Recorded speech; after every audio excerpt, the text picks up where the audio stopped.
Hi there, I'm James, coffee educator here at Driftaway.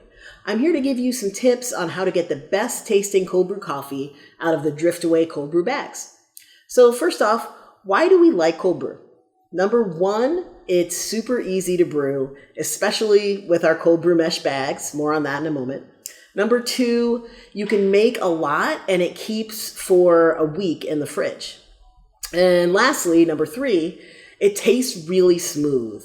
So cold brew may not have the peaks and complexity of hot brewed coffee, but it does have an all-around really smooth taste. So what do you need to get brewing? The great thing about our cold brew bags, and I'm going to go ahead and open this up to show you, is that we pre-weigh the coffee for you, so you don't have to worry about having the right amount of coffee. We also pre-grind it for you, so there's no grinder required. So what do you need? You need, obviously, one of these bags. You need filtered cold water and a container that holds at least 3 cups for the smaller 3-ounce bag or 9.5 cups for the larger 6-ounce bag. Okay, so step one, this is the large bag. I'm going to just put it right into the container.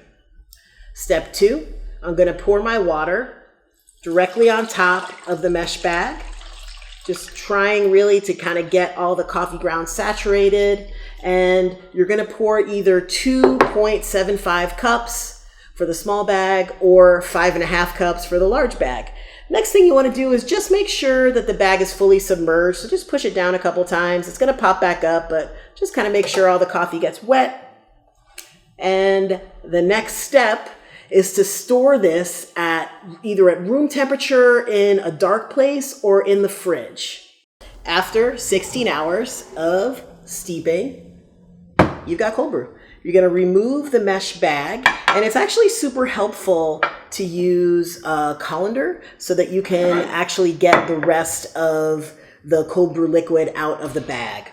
So I'll show you here. Just gonna throw it in. Whoop.